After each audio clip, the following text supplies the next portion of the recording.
Hello guys, आपका civil diploma अड्डा channel पे हार्दिक स्वागत करता हूं। तो आज के इस वीडियो में हमने बिल्डिंग मटेरियल कंस्ट्रक्शन का एग्रीगेट पढ़ना है।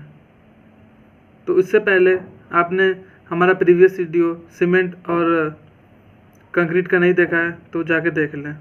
तो चलिए शुरू करते हैं बिल्डिंग मटेरियल कंस्ट्रक्शन में एग्रीगेट्स। ठीक है, तो बिल्डिंग कंस्ट्रक्शन में आपका एग्रीगेट का जनरल इंट्रोडक्शन वो देख लेते हैं। तो एग्रीगेट आखिर होता क्या है? तो एग्रीगेट ऐसा एक इनर्ट फिलर है जो कि आपके मोर्टार और कंक्रीट में इनर्ट फिलर मोर्टार और कंक्रीट में एज अ बाइंडिंग मटेरियल के तौर पे यूज़ करते हैं। यानी कि एग्रीगेट एक तरह का इनर्ट मटेरियल है, यानी कि इसके अंदर कोई केमिकल रिएक्शन नहीं होता। तो बस ये एक तरह का फिलर है जो कि हम मोर्टार या कंक्रीट में यूज़ करते हैं। और ये आपका जो एग्रीगेट है वो 70 to 80% बाय वॉल्यूम कवर करता है। यानी कि जो भी आप मोर्टार या कंक्रीट बना रहे हैं तो उसमें 70 to 80% जो वॉल्यूम का स्पेस है वो आपका एग्रीगेट कवर कर लेता है। बाकी आपका सीमेंट होता है और वाटर होता है। ठीक है, इसके बाद नेक्स्ट पॉइंट आता है हम लोग का क्लासिफिकेशन ऑफ एग्रीगेट। तो देखा जाए तो बेसिकली एग्रीगेट्स को आप नॉर्मली दो भाग में डिवाइड करते हैं, टू टाइप्स। एक हो गया नेचुरल एग्रीगेट,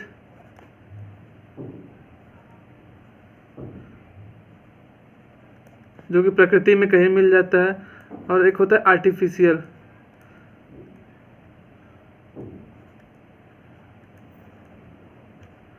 तो आर्टिफिशियल एग्रीगेट्स में आपका हो गया ब्रिक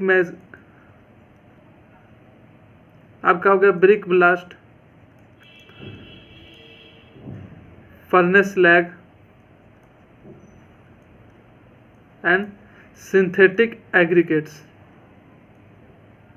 ये सब आपके आर्टिफिशियल एग्रीगेट्स में आते हैं। नेचुरल एग्रीगेट्स में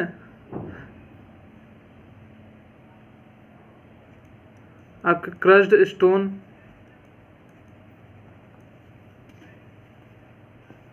जो कि इग्नियस या फिर मेटामॉर्फिक रॉक से ऑब्टेन करते हैं। ठीक है, ये तो हो गया on the basis of geological origin. अगर on the basis of shape देखें आप, on the basis of shape, तो शेप के अनुसार आपका है rounded, angular, irregular and flaky. एक नया टाइप हम लोग ऐड कर लेते हैं। ठीक है, फिर इसके बाद फिर आता है third point, on the basis of size. तो साइज के बेसिस पे एक होता है कोर्स एग्रीगेट और सेकंड होता है फाइन एग्रीगेट। तो कोर्स एग्रीगेट हम उसे कहेंगे जिसका रेंज 80 mm to 4.75 mm हो, और फाइन एग्रीगेट हम उसे कहेंगे जो कि 4.75 mm से बिलो हो, यानी कि उससे नीचे हो। तो इसका बेसिकली हम लोग सिव एनालिसिस के थ्रू हम पता कर सकते हैं कि जो भी एग्रीगेट गिवन एग्रीगेट है वो आपका कोर्स एग्रीगेट है या कि फाइन एग्रीगेट। ठीक है, फिर इसके बाद नेक्स्ट पॉइंट आता है कि जो हम लोग मैक्सिमम साइज ऑफ एग्रीगेट लेते हैं,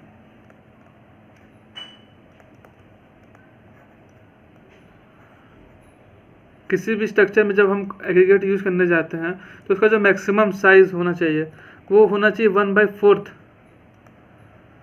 थिकनेस ऑफ स्ट्रक्चर कर लीजिए या मेंबर कह लीजिए,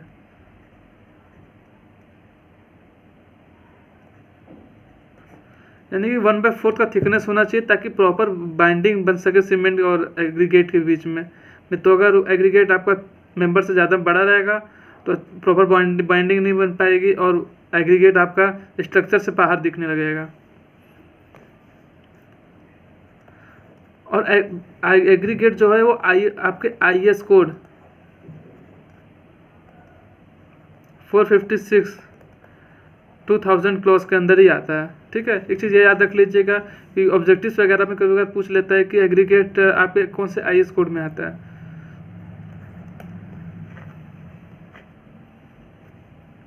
फिर नेक्स्ट पॉइंट है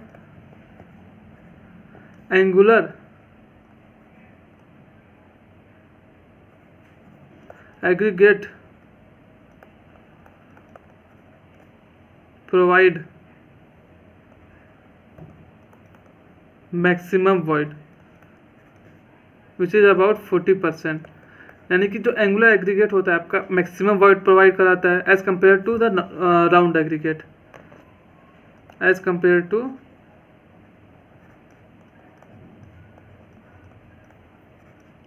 राउंड एग्रीगेट। ठीक है, अब नेक्स्ट पॉइंट आते हैं ग्रेडिंग ऑफ एग्रीगेट्स।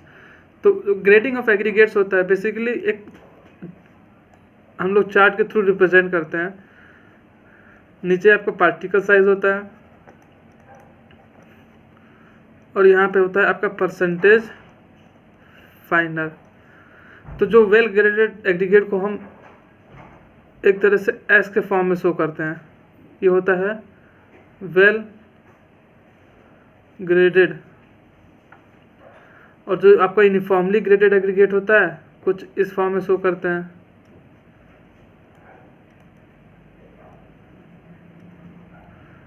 और गैप ग्रेडेड को कुछ इस तरीके से शो करते हैं। तो कहने का मतलब क्या है, जो वेल ग्रेडेड एग्रीगेट होता है उसमें आपका हर तरीके के पार्टिकल साइज के पार्टिकल होते हैं, तो उसमें जो वॉइड्स होते हैं बहुत कम हो जाते हैं क्योंकि आपके छोटे से लेकर बड़े पार्टिकल हर साइज के पार्टिकल हैं। तो इसलिए इसको वेल ग्रेडेड कहा गया क्योंकि इसमें वॉइड रेशियो बहुत ही कम है। अब वहीं देखेंगे आप पोअरली ग्रेडेड में तो वॉइड रेशियो ज़्यादा है क्योंकि यहाँ पे एक ही साइज़ के पार्टिकल हैं।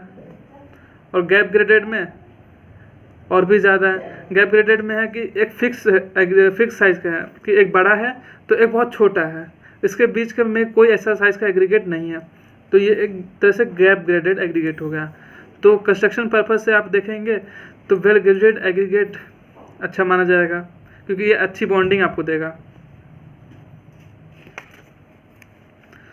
फिर हमारा नेक्स्ट पॉइंट आता है कैरेक्टरिस्टिक्स ऑफ एग्रीगेट। तो कैरेक्टरिस्टिक्स ऑफ एग्रीगेट में आता है पहला पॉइंट स्ट्रेंथ ऑफ एग्रीगेट। तो स्ट्रेंथ ऑफ एग्रीगेट यानी कि जो एग्रीगेट का शेप होता है उसके अनुसार जो एग्रीगेट का स्ट्रेंथ होता है वो कुछ इस ऑर्डर में होता है। तो सबसे ज़्यादा आपका स्ट्रेंथ क्यूबिकल एग्रीगेट देगा, उसके बाद क्रस्ड एग्रीगेट, फिर उसके बाद राउंडेड एग्रीगेट, फिर उसके बाद फ्लेकी एग्रीगेट।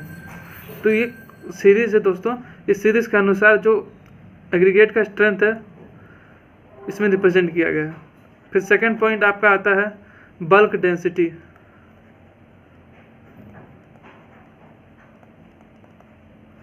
तो बल्क डेंसिटी से मतलब क्या है कि अगर किसी भी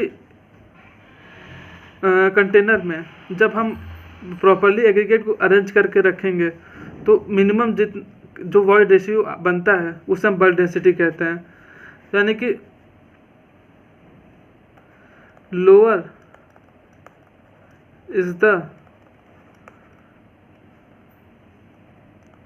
वॉइड कंटेंट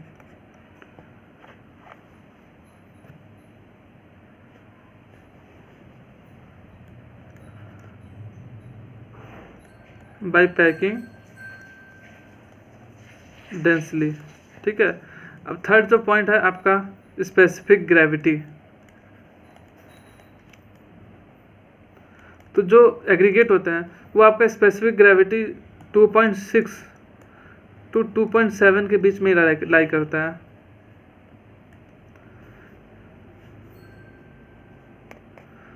अब नेक्स्ट पॉइंट आता है, ये था थर्ड पॉइंट। अब फोर्थ पॉइंट है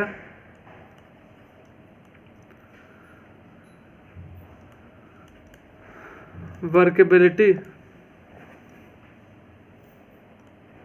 order of aggregate.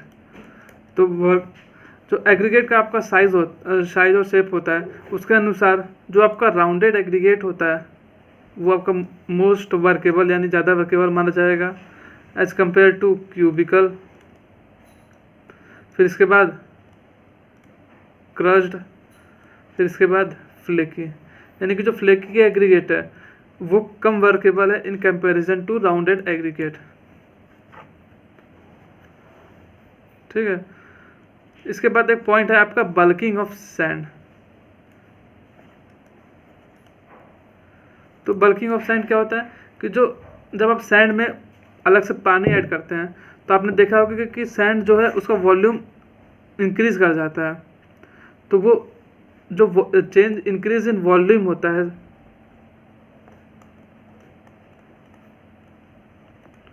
Of sand is known as bulking of sand। ये जो बेसिकली जो होता है ये आपका जो वाटर पार्टिकल्स होते हैं दे पुश सैंड अपार्ट, यानी कि जो वाटर पार्टिकल होते हैं सैंड में वो सैंड को एक दूसरे से दूर करते हैं, जिसकी वजह से बल्किंग का फिनोमेनन हम देखते हैं। ठीक है दोस्तों, तो आज के लिए एग्रीगेट का ये पोर्शन हो गया। अब आप हमारा नेक्स्ट वीडियो देखिएगा bricks and related to brick masonry. तब तक के लिए थैंक यू एंड चैनल को सब्सक्राइब करिएगा और वीडियो को लाइक एंड शेयर करिएगा।